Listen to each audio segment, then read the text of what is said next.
Skip it up and that up.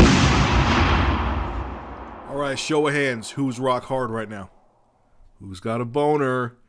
Well, when you find out what I'm about to tell you in this video, you'll probably have one. Anyway, again, you're going to see the Fraps FPS counter in the top right corner. I'm playing Crysis 3 on my AMD rig with the Sapphire AMD R9 270X Vapor X.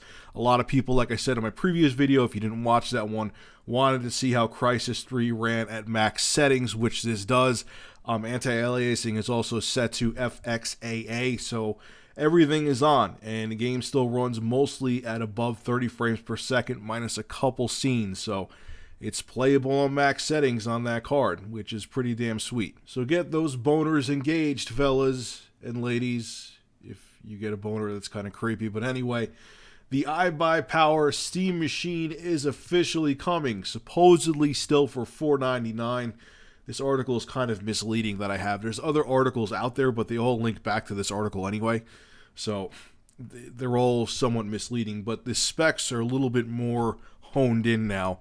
They're a little bit more specific. So the $4.99 Steam machine, if these specs actually pan out, this is going to be pretty impressive. I made a video on this before, but it was a little bit more vague. It's going to have a multi-core AMD CPU, a 500 gigabyte hard drive. The article hints that it may be an SSD, but I doubt that.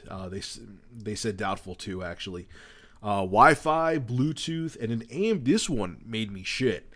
An AMD Radeon R9 270 graphics card, which goes for close to $200.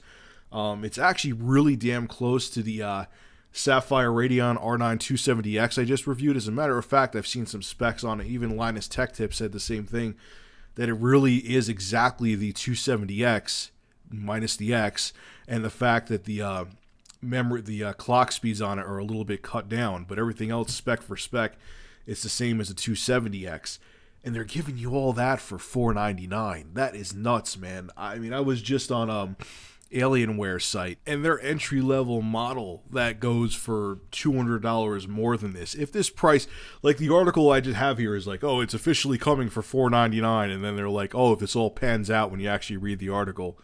Gotta love those misleading titles. But anyway, so if I went to Alienware site, and I'm looking at the X51, the base model, which has a Core i3, which, and it has for the graphics, it has 1 terabyte hard drive. Okay, you're getting more RAM, a terabyte hard drive.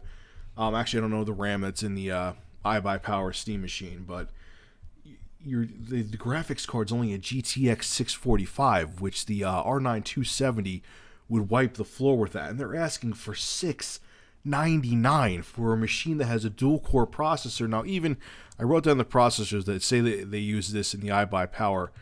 Say like even they use the Athlon X4 750K, it's still a quad-core processor, and yes, per core, Intel processors are way more powerful than AMD, but having a true quad-core with 4 physical cores will be an advantage, especially now with the next-gen gaming systems. You know, at least 4 cores are going to be used with upcoming games. So even if they have in the iBuyPower Steam machine that Athlon X4, it has like 6 gigs of RAM, the 500 gig hard drive, and the R9 270. That will blow away this Alienware X51 for $699. And what's funny, the top of the line Alienware X51 for $1,300. Now, okay, you get the i7. I believe you're getting, 8 gigs of RAM there? Yep, 8 gigs of RAM. They're only giving you an R9 270X, which is almost identical to the R9 270, minus the fact that it has slightly faster clock speeds. So you're only getting a card that's slightly better, and Dell's making you pay $600 more. If this all pans out and iBuyPower could actually get those Steam machines on the shelves at $4.99 with those specs, they'll kill it, man. I mean, think about it. So you're getting all of the features that you get for a PC. You could open it up, you could upgrade it if you want to, but for the people who are just, casual, and I'm not saying casual gamers, but for people who aren't into the PC tech but were still interested in the Steam machine, you could get all the benefits of PC gaming and still with that console experience where you just take it out of the box, plug the HDMI cord in, hook it up to the internet, just like a PlayStation 4 or Xbox One, and you're good to go. That's crazy, man. And for $499, that's a hell of a bargain for the performance you'll be getting. Like I said, I don't know the exact CPU yet and how much RAM, but still, shit. If they actually could get a machine out with those specs and have it be that capable at that price, I mean, I'm not going to say the Steam machine's going to be successful, but that would definitely help it. Now, the thing that here is where I think they're doing it wrong, and I've said this in other videos.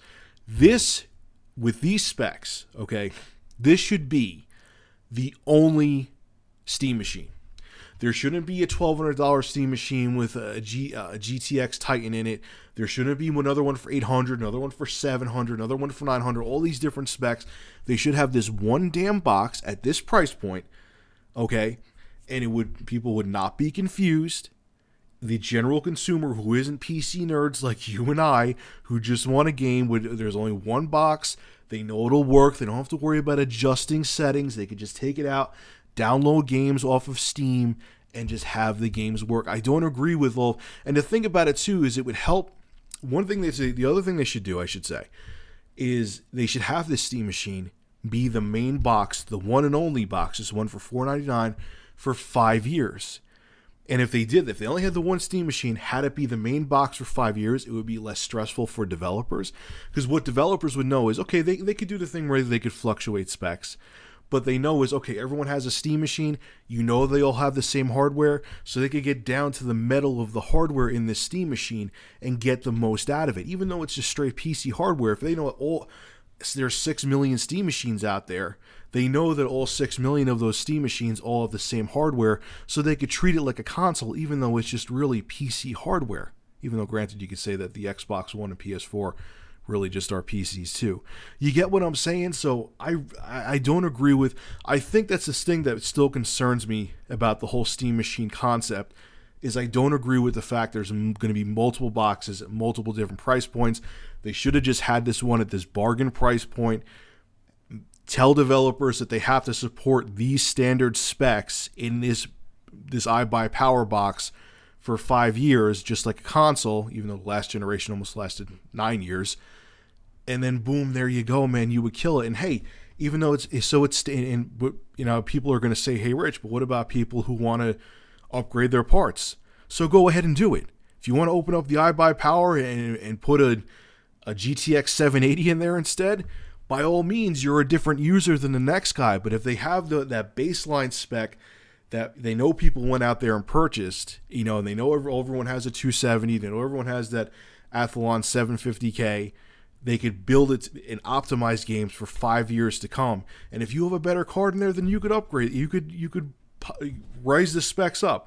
But everyone else, the games will automatically detect it has the standard Steam hardware, and it'll run. This is all in concept. They're not really doing this. They're coming out with multiple Steam boxes. But that, to me, if I was, one of the suits at Steam, that's what I would have suggested. I really think just one Steam machine and get rid of all the mess and clutter, and it would have been more appealing to the general consumer.